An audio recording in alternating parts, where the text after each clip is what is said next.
Bismillahirrahmanirrahim. Sekarang kita lanjut kepada materi selanjutnya, yaitu model pembelajaran bahasa Arab yang membangun akhlak mahmudah. Model pembelajaran adalah sebuah gaya atau pengajaran yang dilakukan sehingga dapat menghasilkan pembelajaran yang baik dan benar. Di sini saya akan menjelaskan tentang model pembelajaran bahasa Arab yang membangun akhlak mahmudah.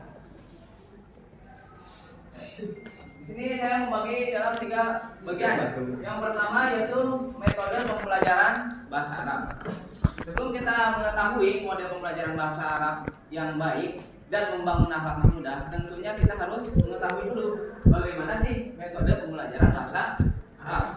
Yang kedua, proses pembelajaran bahasa Arab yang membangun akhlak mahmudah, itu adalah pembahasan intinya. Dan yang ketiga adalah materi pembelajaran bahasa Arab yang membangun akhlak mahmudah. Apa saja sih materi pembelajaran bahasa Arab yang dapat membangun akhlak mahmudah? Metode pembelajaran bahasa Arab. Metode merupakan rencana program yang bersifat menyeluruh dan teknik penyajian materi secara teratur. Jadi step by step dalam mengajarkan. Dalam metode pembelajaran bahasa Arab, di sini ada 6 metode. Yang pertama yaitu metode gramatika atau terjemah. Metode ini muncul karena menganggap bahwasanya pembelajaran bahasa itu tidak luput dari pembelajaran bahasa yang sebelumnya. Misalkan kita yang belajar bahasa Arab, kita itu ketika mempelajari bahasa Arab, tentunya kita tidak bisa lepas dari belajar bahasa Indonesia yang merupakan bahasa induk atau bahasa ibu kita. Dari kecil kita belajar bahasa Indonesia, betul? Betul. Kalau di daerah sini mungkin rata-rata Indonesia sama Sunda. Ketika belajar bahasa Arab, kita itu tidak bisa lepas dari 2 bahasa atau 1 bahasa yang kita pelajari dari dulu. Itu menurut metode gramatika atau terjemah, sehingga dibutuhkannya terjemahan. Misalkan belajar tentang sorof nahwu. Dalam metode ini tetap meskipun dalam pembelajaran tersebut kita dapat memahami melalui dari bahasa Arab ke bahasa Arab lagi, tapi menurut metode ini tetap harus diterjemahkan supaya pemahamannya lebih mendalam melalui bahasa yang sudah dipahami dan dikuasai. Oke, lanjut. Yang kedua, yang kedua yaitu metode langsung. Metode ini bertolak belakang dengan metode yang tadi. Bahwasanya ketika kita belajar sebuah bahasa, kita harus meninggalkan bahasa yang sebelumnya. Kenapa? Karena dianggap akan merusak bahasa yang akan dipelajari. Misalkan ketika kita belajar bahasa Arab, kita tidak diperkenankan untuk menerjemahkannya atau memahaminya dengan bahasa asli kita, karena dianggap akan merusak. Contohnya kalau di pesantren modern itu ketika diwajibkan bahasa Arab, bahasa Inggris, bahasa Indonesia tidak diperbolehkan. Bahkan ada beberapa yang ketika waktunya berbicara bahasa Arab, bahasa Inggris pun tidak diperbolehkan. Saking pentingnya bahasa yang tujuannya agar tidak merusak. Contohnya orang Sunda ketika merusak bahasa Arab dikarenakan bahasa ibu kita yaitu bahasa Sunda. Misalkan, "Hai pahalukum," itu cara salah satu contoh yang salah. Ada "nya", yang mana itu kata dari bahasa ibu kita. Seperti itu. Metode selanjutnya yaitu metode membaca. Dalam pembelajaran bahasa itu ada yang menyampaikan bahwasanya harus diawali dengan membaca.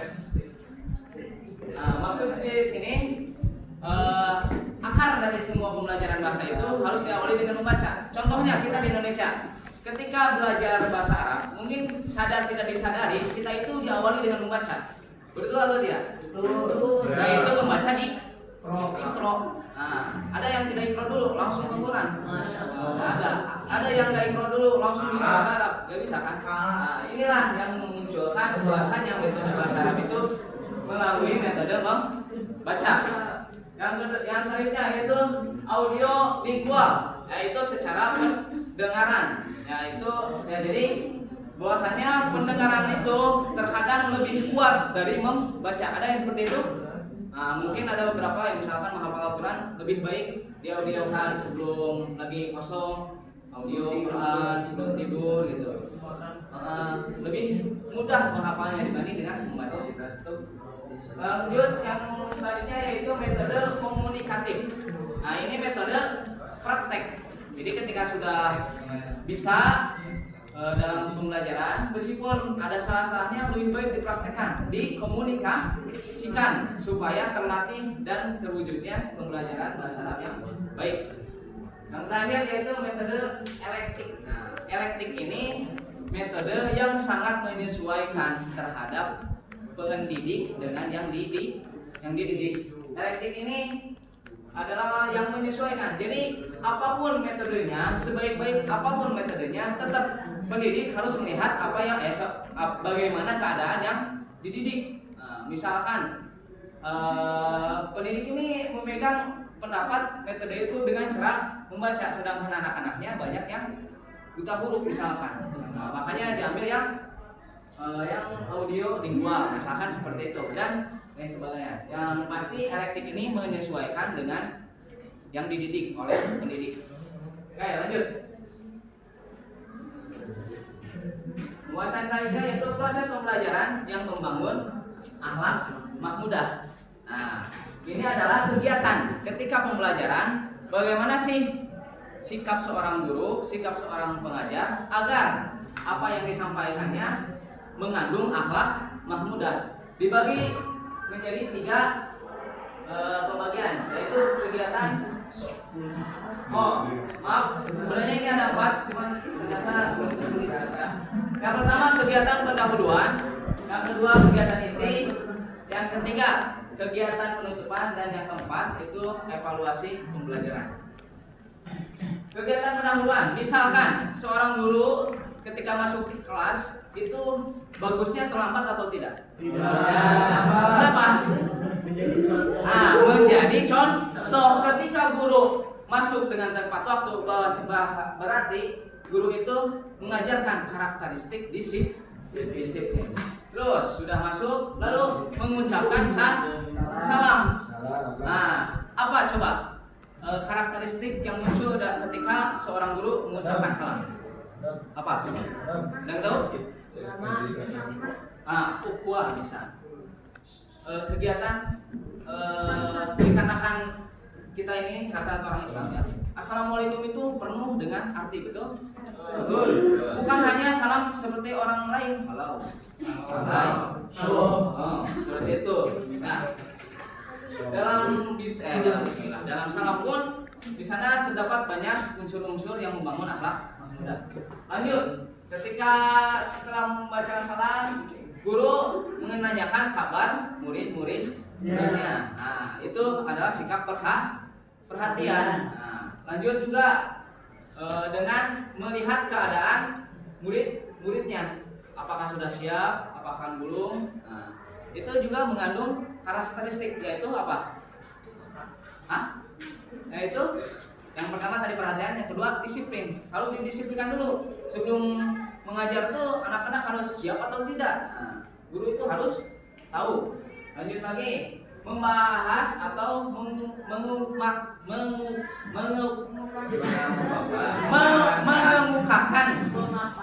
memaparkan pembelajaran yang akan dipelajari. Untuk apa? Supaya giroh, tahu giroh?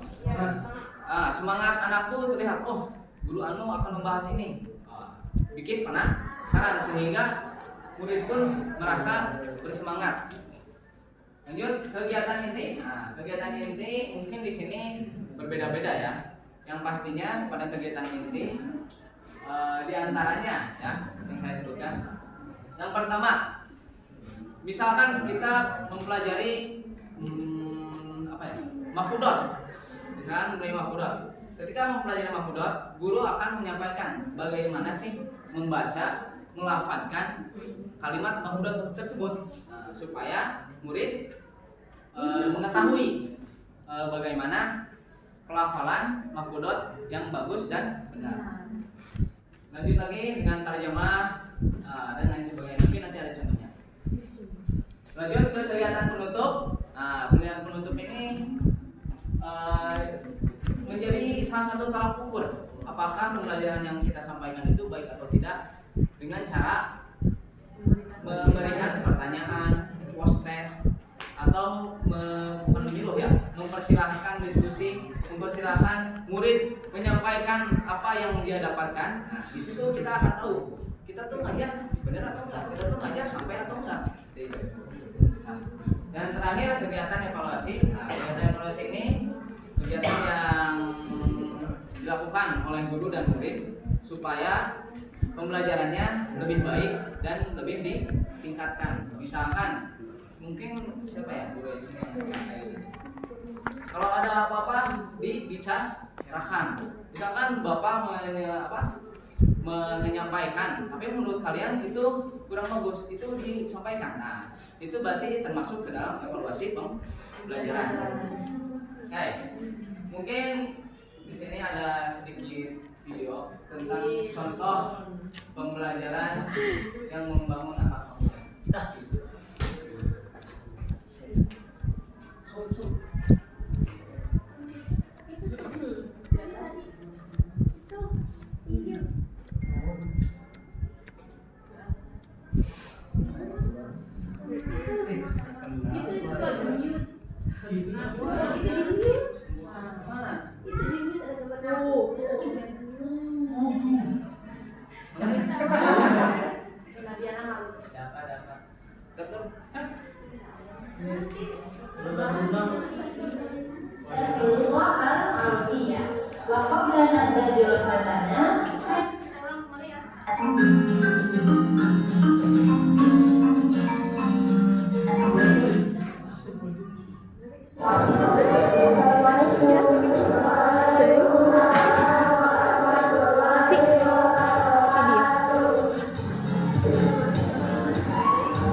Pembelajaran bahasa Arab yang membangun akhlak pemuda. Mungkin di sana tidak ditulis ya keterangan apa sih karakteristik yang muncul. Yang pasti dalam pembelajaran bahasa Arab yang membangun akhlak pemuda itu cenderung terlihat dari sikap guru sebagai kedua dalam pembelajaran. Nah, karena ketika pembelajaran itu tidak cukup dengan perkataan pembelajaran saja. Anak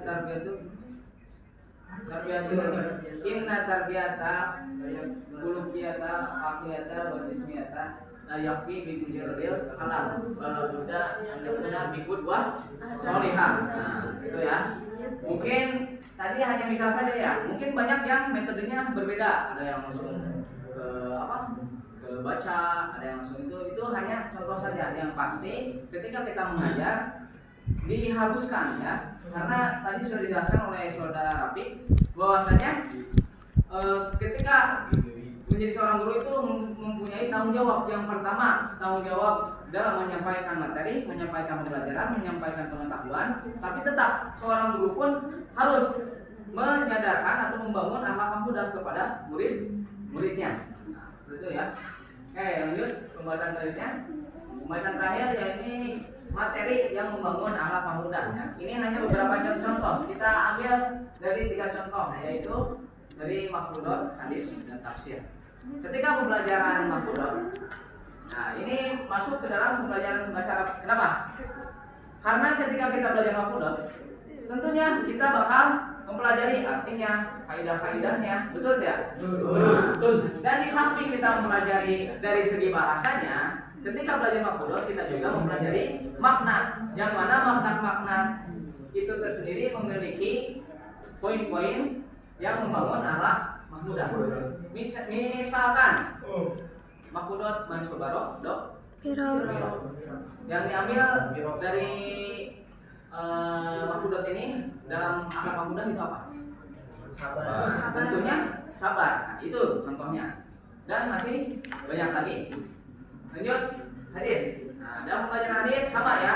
Kita juga mempelajari dari segi bahasanya. Di samping itu kita mempelajari kaul-kaul Nabi yang tentunya ada perintah, ada larangan yang membangun akhlak mahmudah. Begitu juga dalam tafsir, mungkin hadis tadi berupa hadis dan sunnah dari Nabi, dan tafsir itu berupa ayat-ayat Al-Quran. Nah, di samping kita mengetahui kebahasaannya dalam ayat-ayat Al-Quran tersebut, kita pun akan mengetahui makna-makna dalam Al-Quran yang diantaranya membangun akhlak mudah. Mungkin cukup sekian materi dari saya. Dilanjut kesimpulan oleh saudari Nadia. Waktu dan tempat di kursi. Alhamdulillah ya, pemateri sekarang udah disampaikan kepada Anda sekalian. Saya akan menyimpulkan bahwa membina anak itu sangatlah penting bagi seorang guru. Benar? Maka dari itu, sebelum kita tadi sudah dijelaskan oleh saudara Rafi Alamsyah, sebagaimana guru itu harus memiliki akhlak mahmudah. Karena guru itu, sebagai saya mendengar dari film Dilan, guru itu harus digugu dan ditiru.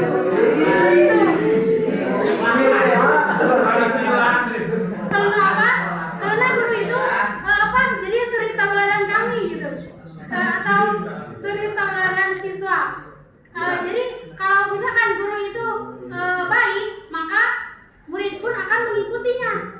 Jika guru itu kurang baik, kayak misalkan marah-marah terus, kayaknya jadi si siswa itu akan benci, ada rasa benci gitu, kesal. Kenapa sih pembelajarannya harus harus marah-marah? Kan setidaknya kita memahaminya dengan baik gitu, dengan rasa senang gitu. Jadi tidak ada rasa kebencian. Kemudian metode yang tadi dijelaskan oleh saudara Rafi Al-Khairi, kita dapat simpulkan bahwasanya metode itu bisa dilakukan oleh apapun. Misalkan metodenya itu bisa didapatkan oleh panca indera, kayak melihat, misalkan dalam pendidikan lingkungan, kalau enggak pendidikan lingkungan keturunan. Kita kan kalau misalkan kita ngelihat orang tua, gimana sih cara orang tua mendidik kita? Kan ada juga orang tuanya itu mendidik, misalkan nyuruh sekolah. Si anak orang tua itu memanggil, "Hei nak, kamu sekolah, harus sekolah gini." Kan suaranya itu lebih kencang. Terus apa yang harus dijawab oleh si anak tersebut akan bukan interaksi, timbal baliknya itu bakalan kayak nyamang ke sekedap deui gigi. Bener kan?